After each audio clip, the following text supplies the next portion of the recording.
आज मी माझ्या बिझनेसच्या यशाबद्दल बोलणार नाहीये, तर मी केलेल्या काही चुकांबद्दल बोलणार आहे, ज्यामुळे माझा पैसा, वेळ आणि कॉन्फिडन्स हे तिन्ही गेलं. आणि ज्या चुका जर तुम्ही टाळल्यात, तर तुमचा कित्येक काळ, वर्ष किंवा महिने आणि पैसा नक्कीच वाचू शकतो. नमस्कार, मी सुखदा आणि शेअर द स्टोरी मध्ये तुमचं पुन्हा एकदा मनापासून स्वागत.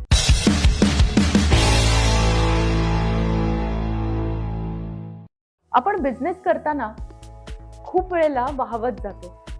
जेव्हा मी बिझनेस स्टार्ट केला तेव्हा एकतर मी खूप लहान होते, मला काही कळत नव्हतं. मला फक्त एवढंच माहिती होतं की मला या फील्डमध्ये काहीतरी करायचंय, कोणासाठी तरी फिल्म्स बनवायचे आहेत किंवा कोणासाठी तरी ऍड बनवायची आहे, एवढंच मला माहिती होतं. पण त्याचा रोडमॅप माहिती नव्हता, कसं अप्रोच करायचं माहिती नव्हतं, किंवा आपल्याकडे काही एक सिस्टीम असावी, काही प्रोसेस असावी, हेही मला माहिती नव्हतं. हे सगळं मी काळानुरूप शिकले. म्हणजे खूप वेगवेगळ्या पद्धतीनं, खूप वेळ घालवून, खूप चुका करून आणि खूप वर्ष लागली मला हे सगळं शिकण्यासाठी. तर म्हणूनच आज मी हा व्हिडिओ करायचं ठरवलं. ज्या चुका मी केल्या त्या तुम्ही करू नयेत असं मला वाटतं, म्हणूनच हा व्हिडिओ तुमच्यासाठी. माझी सगळ्यात पहिली चूक होती ती म्हणजे मला सगळं परफेक्ट हवं होतं. म्हणजे मला त्याच वेळेला मला लोगोही परफेक्ट हवा होता, माझी वेबसाईटही हवी होती, मग माझं ऑफिसही हवं होतं, मग माझ्या ऑफिसमध्ये काही इक्विपमेंट्सही हवे होते, किंवा माझी टीमही परफेक्ट हवी होती. असं सगळंच मला असं परफेक्ट लागणार होतं. त्यामुळे माझा लोकांकडे जायचा अप्रोच कमी होऊन मी या गोष्टींकडे जास्त लक्ष द्यायला लागले. आता त्यामुळे झालं काय, माझा सेल्स झाला नाही, पण माझे पैसे गेले. पण त्या वेळेमध्ये माझं बाकीचं काहीच काम झालं नाही आणि मग माझ्याकडे केस स्टडीज झाल्या नाहीत. त्यामुळे इव्हेंच्युअली माझा जो सेल्स झाला नाही त्याच्यामध्ये माझं नुकसान तर झालंच, पण या गोष्टींचा तितकासा फायदा नाही हे मला नंतर कळलं. ग्राहकांना किंवा तुमच्या कस्टमरला सोल्युशन हवं असतं. तुम्ही किती परफेक्ट आहात, तुमच्याकडे किती काय काय आहे, हे याचं त्याच्याशी काहीही घेणं देणं नसतं. हे मला खूप नंतर कळलं. त्यामुळे आधी सुरुवात करा, आधी केस स्टडीज म्हणजे आधी कामाला सुरुवात करा, लोकांची कामं मिळवा. हे सगळं आपोआप होत राहतं, हे मला खूप नंतर कळलं. माझी दुसरी चूक होती ती म्हणजे मी सगळ्या क्लायंटना हो म्हणायचे. मी सगळ्यांना हो म्हणायचे, मला नाही म्हणताच यायचं नाही. आणि तिथेच माझी दुसरी चूक होती. होतं काय की आपण एकामध्ये परफेक्ट असतो किंवा एक गोष्ट आपल्याला खूप चांगली जमत असते, पण ग्राहकांना काहीतरी वेगळंच हवं असतं. उदाहरणार्थ, मी कॉन्टेंट बनवायचे, मी लिहायचे, या सगळ्या गोष्टी मला जमायच्या आणि त्या मी करायचे सुद्धा. एका क्लायंटनी मला असं विचारलं, तुम्ही इव्हेंट करता का? मी त्यालाही हो म्हटलं, पण तो कसा करायचा, काय त्याच्यामध्ये नक्की कसा तो एक्झिक्यूट करायचा, टीम कोणती लागणार आहे, त्याचं लॉजिस्टिक काय असतं, त्याचं प्रिंटिंग मटेरियल काय असतं, ह्याच्याशी माझा काहीही संबंध नव्हता. आणि तिथे मी सपशेल हरले आणि तिथे माझं खूप मोठं नुकसान झालं. तो इव्हेंट झाला, सक्सेसफुल झाला, पण माझं नुकसान मात्र मोठं झालं. त्यामुळे ती माझी दुसरी चूक होती की मी सगळ्या क्लायंटना हो म्हणाले. तेव्हा मला समजलं की आपलं निश आपण स्वतः ठरवायचं असतं. कुणाला हो म्हणायचं, कुणाला नाही म्हणायचं, हे आपण आधी ठरवायचं असतं आणि नाही म्हणता आलं पाहिजे असं मला वाटतं. आणि हे मला खूप नंतर समजलं. माझी तिसरी चूक होती की मी प्राइसिंग खूप कमी ठेवलं होतं. मला एकाने सांगितलं होतं की बाहेर मार्केटमध्ये सगळ्या प्रकारचे लोक असतात. ज्यांना मर्सिडीज घ्यायची आहे ते पण असतात, ज्यांना मारुती 800 घ्यायची आहे तेही असतात. आपल्याला ठरवायचंय की आपण कोणापर्यंत पोहोचलं पाहिजे. पण हे तेव्हा मला लक्षात नाही आलं. जर मला कस्टमर म्हणायला लागला की मला जर क्लायंटनी सांगितलं की तू ना ह्याचे प्राइस जरा कमी कर मग आम्ही घेतो, तर मी लगेच कमी करायचे.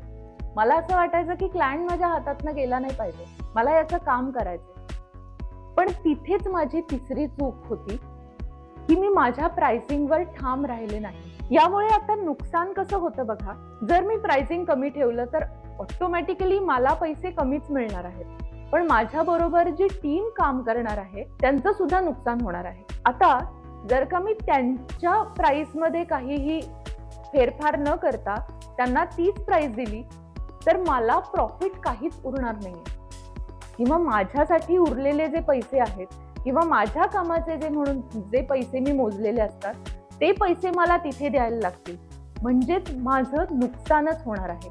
त्यामुळे आपण जी किंमत ठरवलेली असते किंवा आपण जी प्राइसिंग ठरवलेली असते त्यावर आपण ठाम राहणं गरजेचं असतं. आता इथे नेगोसिएशन हा एक पार्ट असतो, त्यामुळे आपण बफर प्राइसिंग सुद्धा ठेवलं पाहिजे असं मला वाटतं. पण आपलं जे थ्रेशोल्ड आहे की कुठल्या तरी एका प्राइसच्या खाली आपण येणार नाही, हे आपण ठरवलं पाहिजे स्वतःच्या स्वतः.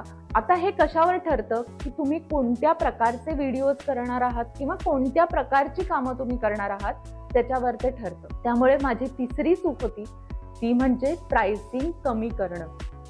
तर ती चूक तुम्ही करू नये असं मला वाटतं. क्रिएटिव्ह बिझनेसमध्ये ना ही एक गोष्ट मी खूप जणांची बघितली आहे, जी माझीही झाली.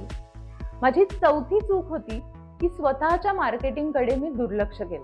आता बाकीच्यांची कामं करण्यात इतके आपण व्यस्त होऊन जातो किंवा त्याच्याबद्दल इतकी क्रिएटिव्हली आपण काही सोल्युशन्स देतो, क्रिएटिव्हली लिहिलं जातं, काही खूप उत्तम स्क्रिप्ट्स माझ्याकडनं लिहिल्या गेल्या, पण त्या स्वतःसाठी नव्हत्याच.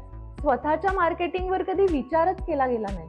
स्वतःची जी मार्केटमध्ये पोझिशन असली पाहिजे किंवा एक ब्रँड असला पाहिजे, एक वेबसाईट असली पाहिजे चांगली, त्यासाठी जो वेळ द्यायला पाहिजे तो मी दिलाच नाही. पण ऑफकोर्स आता यासाठी सगळ्यासाठी पैसा हा तर लागतोच, पण मुळात आत्ता 2026 मध्ये जेव्हा तुम्ही बिझनेस स्टार्ट करताय तेव्हा स्वतःचं ब्रँडिंग आणि स्वतःचं मार्केटिंग करणं मॅन्डेटरी आहे. म्हणजे त्याला ऑप्शनच नाही, ते केलंच पाहिजे.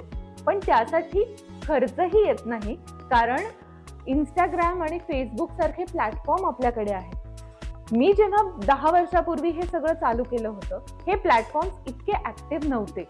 त्यासाठी वेबसाईट करणं गरजेचं होतं, त्यासाठी खूप एक्झिबिशन्स करणं गरजेचं होतं.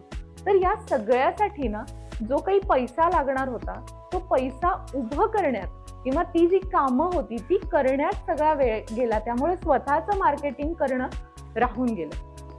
त्यामुळे जेव्हा आपण दुसऱ्यांची कामं करत असतो किंवा क्लायंटची कामं करत असतो तेव्हा स्वतःच्या मार्केटिंगकडे सुद्धा तितकंच लक्ष देणं गरजेचं आहे.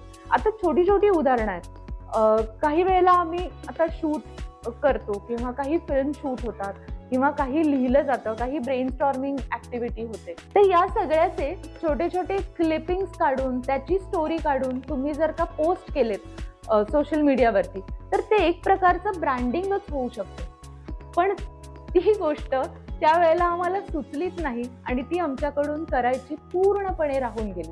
त्यामुळे स्वतःचं मार्केटिंग करणं हे कुठेतरी मागे पडलं. माझी चूक नंबर 5, आणि ती म्हटली तर खूप मोठी चूक आहे. होतं काय की आपण जेव्हा टेक्निकली काम करत असतो तेव्हा आपण टेक्निकल नॉलेज बरंच घेतो किंवा टेक्निकली आपण अपग्रेड होतच असतो. म्हणजे मी स्क्रिप्ट रायटिंगचे कोर्सेस केले, मी एडिटिंगचे काही कोर्सेस केले, कॉन्टेंट रिलेटेड बऱ्याच गोष्टी मी शिकले. पण बिझनेस कसा करायचा असतो त्याच्यासाठी काही मेंटरशिप घ्यायची का, किंवा मार्केटिंगसाठी काही वेगवेगळे ॲडवाइजेस घ्यायचे का, सेल्स कसा करायचा, किंवा आपली स्वतःची बिझनेस ग्रोथ कशी करायची, किंवा त्याच्यासाठी काही वेगळी लोक हायर करायची असतात का, या सगळ्याचं नॉलेज खूप कमी पडत होतं. आता हे तेव्हा माहिती नव्हतं अशातला भाग नव्हता, पण तेव्हा ती गरज नाही वाटली. होतंय, जाऊ दे, होतंय, करतोय आपण शिकूया,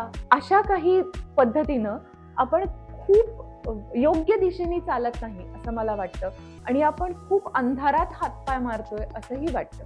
त्यामुळे योग्य वेळेला ती मेंटरशिप घेणं, योग्य वेळेला सल्ले घेणं, योग्य वेळेला मेंटर हायर करणं हे तितकंच गरजेचं असतं असं मला वाटतं जेव्हा तुम्ही सिरियस बिझनेसमध्ये असता तेव्हा. आता इंटिरियर डिझायनर समजा एक व्यक्ती आहे, इंटिरियर मध्ये त्याला इंटरेस्ट आहे त्यामुळे त्याच्यामध्ये तो अपडेट होतोच होतो.